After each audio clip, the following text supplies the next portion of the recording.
YouTube channel, The House of Economics. I am Samra Khalid. Today our lecture topic is related to quantity theory of money, Nazariya Miqdar Zar. So first of all, we know about what is value of money, Zar ki qadar. Value of money is also called purchasing power of money.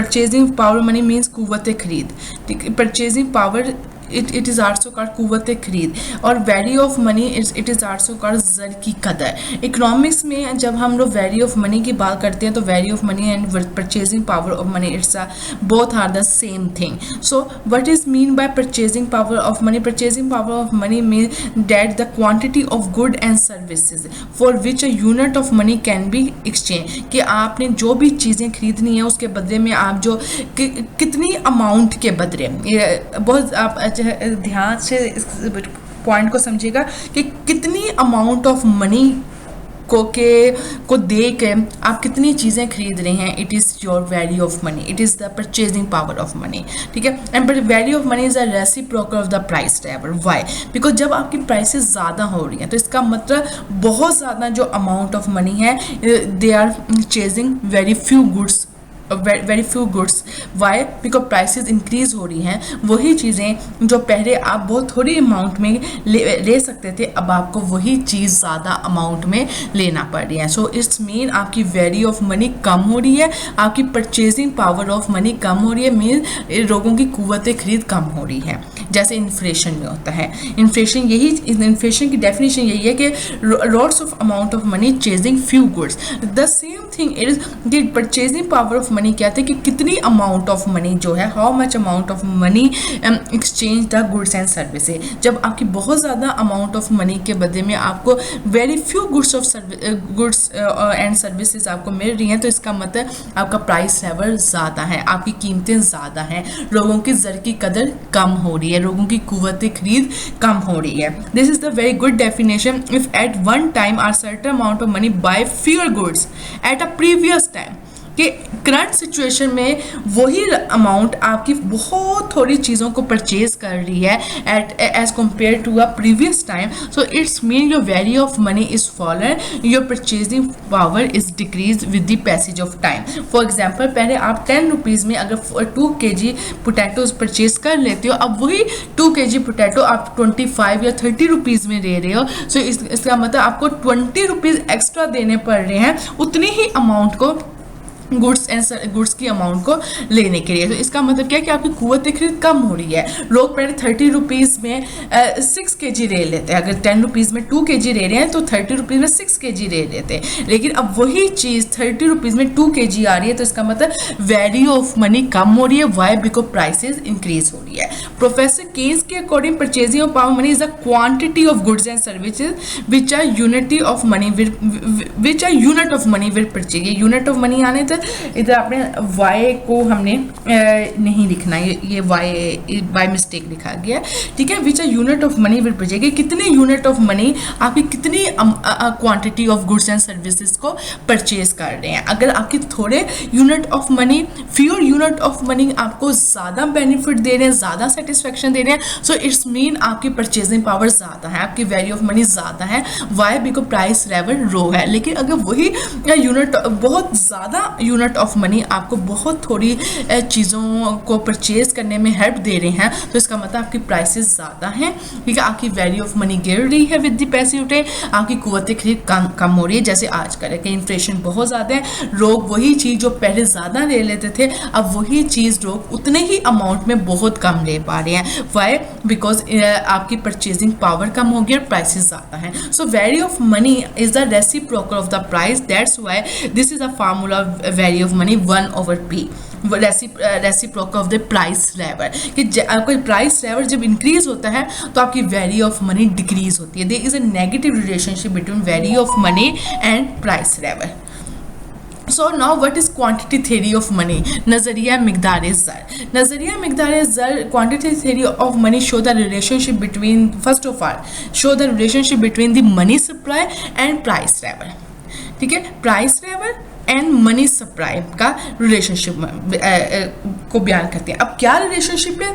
They is a direct and proportionate relationship है between price driver and money supply में। एक बार याद रखिएगा, जब आपकी money supply increase होती है तो आपकी प्राइस भी उतने ही प्रोपोर्शनेट से राइज होती है। दिस आप ये कह सकते हैं क्वांटिटी थ्योरी में state that the price level rise proportionally with the given increase in quantity of money, कि जब आपका क्वांटिटी ऑफ मनी में इंक्रीज आता है तो आपके प्राइस लेवल में भी उतने ही प्रोपोर्शनेट से इंक्रीज आता है। अगर आपकी क्वांटिटी ऑफ मनी डबल हो रही है तो आपकी प्राइस लेवल भी डबल हो जाएगा। अगर आपकी क्वांटिटी ऑफ मनी डिक्रीज हो रही है, डबल डिक्रीज हो रही है, तो आपका प्राइस लेवल भी डिक्रीज हो जाएगा। Price level decrease proportionately with the decrease in quantity of money, other thing remaining same.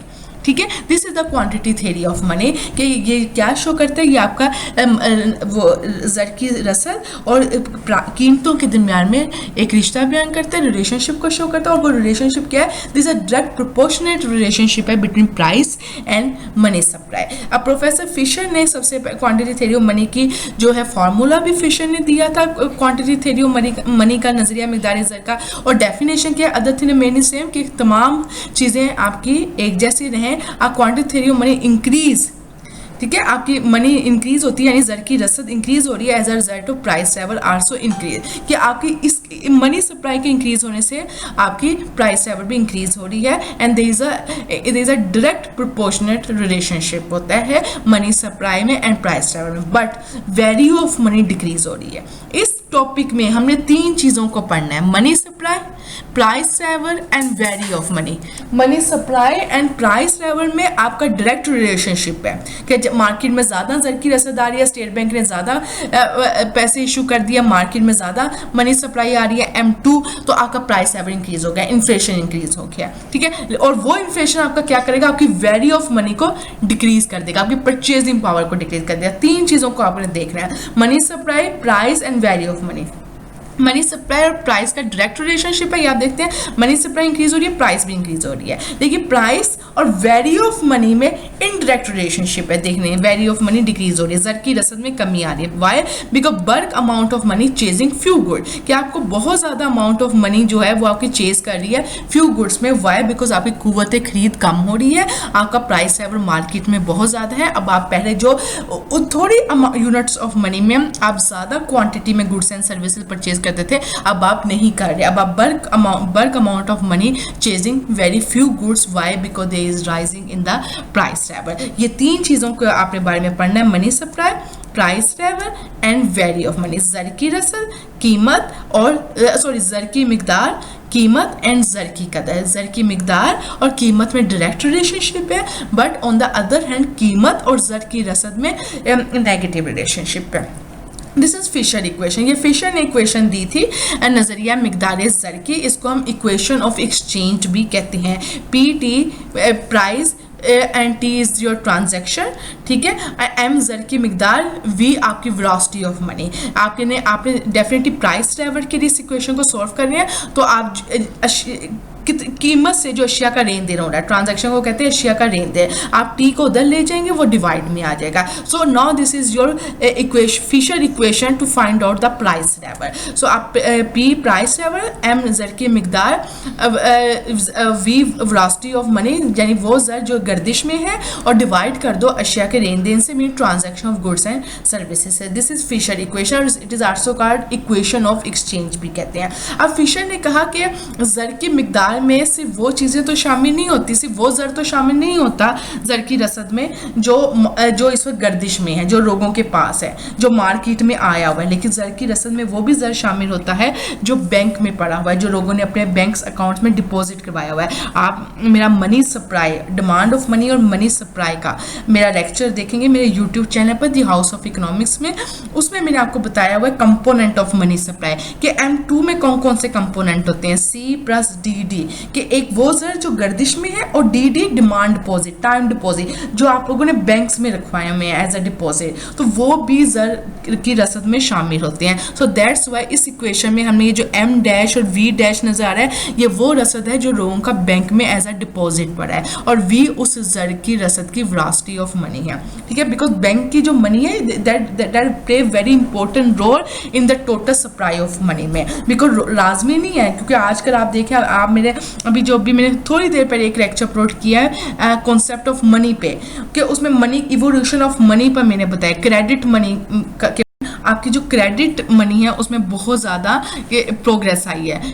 Credit market में, आपकी मनी मार्केट में जो क्रेडिट मनी है उसमें बहुत ज़्यादा प्रोग्रेस आई है कि लोग अब अपनी जो ट्रांजैक्शन है वो थ्रू बैंक कर रहे हैं, ऑनलाइन परचेजिंग कर रहे हैं, और क्रेडिट मनी में आपका जो है वो क्रेडिट कार्ड, डेबिट कार्ड के थ्रू आपकी परचेज होती है, और ये वो मनी होती है जो भरोसे और एतबार की बुनियाद पर की जाती है। सो दैट्स वाई आपकी तमाम जो ट्रांजेक्शन है, अशिया का जो लेन देन है, ये जो ये टी है अशिया का लेन देन, ये आपका कैश की सूरत में नहीं होता है, पॉसिबल भी नहीं है। कुछ ट्रांजैक्शन ऐसी होती है वो आपके बैंक के थ्रू होती है। लोग अपने जो बैंक में जो डिपॉजिट रखवाया होता है उसमें चेक के थ्रू अपनी बैंक की जो है वो ट्रांजैक्शन करते हैं। सो दैट्स वाई जो आपका ज़र की रसद में जो वो वो ज़र जो आपका बैंक में एज अ डिपॉजिट पड़ा हुआ है, आपके बैंक में आपकी मानते एज अ डिपॉजिट पड़ी हुई है, वो भी बहुत ज़्यादा एक अहम रोल प्ले करता है ज़र की रसद को मुहैया करने में। सिर्फ वही ज़र शामिल नहीं होगा जो इस वक्त गर्दिश में है, बल्कि वो ज़र भी शामिल होगा जो आप लोगों ने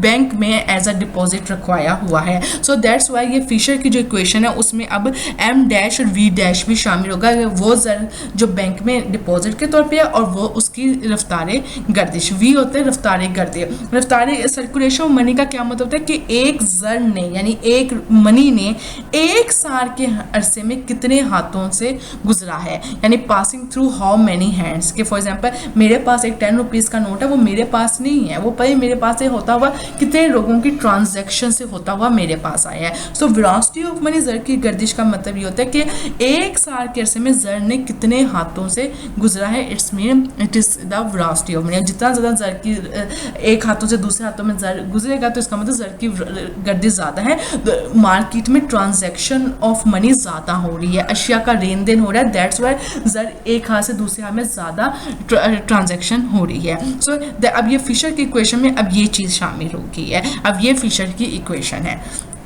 अब इस इक्वेशन को हम सॉल्व कर रहे हैं, ये हमारे पास वैल्यूज दी हुई हैं, ठीक है। वो ट्रांजैक्शन फॉर एग्जांपल आपने खुद ही अपने पास सपोज कर लेनी है पेपर में, या आप उससे याद कर जाए। ट्रांजैक्शन फॉर एग्जांपल 100 है, मनी सप्लाई जो है जो करेंसी नोट है वो 20 है, ये जो इसकी वेलोसिटी ऑफ मनी है कि ज़र जो गर्दिश में सब मार्केट में वो 10 है, वो क्रेडिट मनी यानी वो ज़र जो बैंक में एज अ डिपॉजिट है वो 10 है, और उसकी जो वेलोसिटी ऑफ मनी है क्रेडिट मनी की वो 5 है। इन तमाम चीज़ों को आप इक्वेशन में पुट कर दें, तमाम चीज़ों का आपके पास प्राइस 2.5 आ गया। अब हमने बेसिकली क्या फाइंड आउट करना है, हमने ये फाइंड आउट करना है कि जब मनी सप्लाई में इंक्रीज आता है तो आपके प्राइस में भी प्रोपोर्शनेट इंक्रीज आता है। नाउ अब ये देखें, अब हमने कह दिया और यहाँ पे सॉरी ये प्राइस आपका 2.5 निकल आई, ठीक है। अब आपने वैल्यू ऑफ मनी निकालनी है, आपको पता है value money is the reciprocal price, और ये 0.4 आ गई, ठीक हो गया।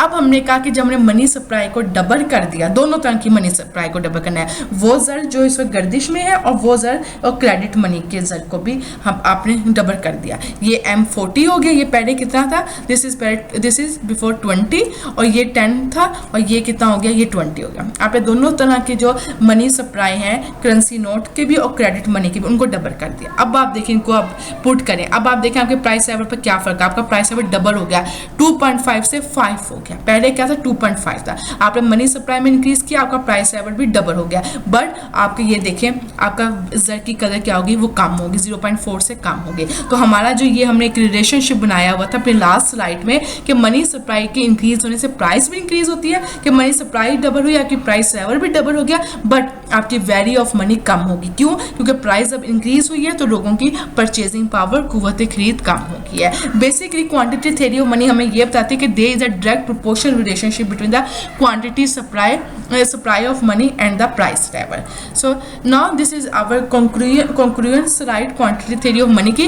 this is your graph, y axis पे आपका प्राइस लेवल है, x axis पे आपकी मनी सप्लाई है। आपने देखा पहले 20 पे आपकी मनी सप्लाई प्राइस आपका 2.5 था, ये आपका प्राइस 2.5 है जब आपकी मनी सप्लाई 20 थी, ठीक है ना। जब आपने अपनी मनी सप्लाई को डबल किया, ये 40 किया, तो आपकी प्राइस क्या होगी, 5 होगी।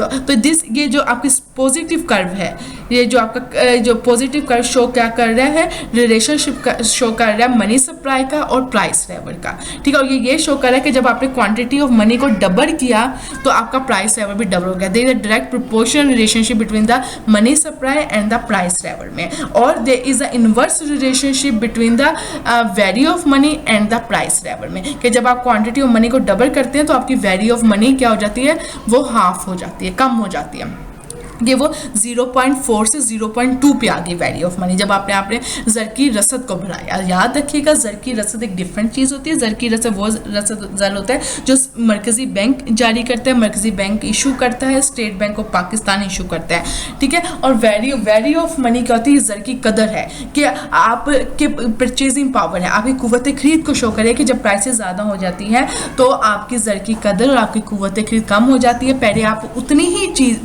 कीमत में ज़्यादा चीज़ें खरीद रहे थे, लेकिन अब वही कीमत 5 रुपये इंक्रीज़ होगी, डबल होगी, तो डेफिनेटली अब आपकी थोड़ी चीज़ें अब आप खरीदेंगे, यानी bulk amount of money chasing few goods. So that's why आपकी जो ज़र की कदर है वो भी कम होगी, वो 0.4 से 0.2 होगी। इस कंक्लूजन में हमने 3 चीज़ों के बाद 2 रिलेशनशिप पढ़े हैं। There is inverse relationship between value of money and quantity of money. Quantity of money की अगर मैं बात करूँ तो ये ज़र की रसद की बात कर रही हूँ। And there is positive relationship between quantity of money and price level में। हमने यहाँ इस क्वांटिटी थ्योरी ऑफ मनी में 2 रिलेशनशिप को देखे हैं और 3 तरह के कॉन्सेप्ट देखे हैं। परचेजिंग पावर के कॉन्सेप्ट को देखा, प्राइस लेवल को देखा और क्वांटिटी थ्योरी ऑफ मनी को देखा। एंड इन सिंपल टर्म में क्वांटिटी थ्योरी ऑफ मनी यही कहती है कि there is a direct proportional relationship between the price level and quantity supply, quantity of supply में। And when quantity supply double, your price level also double. उम्मीद करती हूँ नज़रिया मिकदार ज़र जो बेसिकली फिशर ने दिया था, इसकी इक्वेशन भी फिशर ने दी थी, ठीक है। और इसकी जो इक्वेशन में 2 तरह की मनी सप्लाई को ऐड किया गया, वो मनी सप्लाई जो गर्दिश में है करेंसी नोट की सूरत में, जो पैसों की पेपर मनी की सूरत में, और वो ज़र की रसद जो आपके बैंक में एज अ डिपॉजिट है। उम्मीद करती हूँ आपको ये लेक्चर हमेशा की तरह मैंने कोशिश की है कि आपको बहुत अच्छे तरीके से एक अच्छी स्लाइड्स के थ्रू लिमिटेड मटेरियल और मैक्सिमम आउटपुट के साथ आपको मैं डिलीवर कर सकूं। लेक्चर पसंद है तो शेयर करें, लाइक करें, सब्सक्राइब करें, और कोई भी अगर आपको इशू है तो अगर पूछना चाहते हैं तो आप ज़रूर कमेंट कर अपने यूट्यूब चैनल पे कमेंट करें और ज़रूर अपने इशूज़, अपनी प्रॉब्लम को सॉल्व करें। Thank you so much.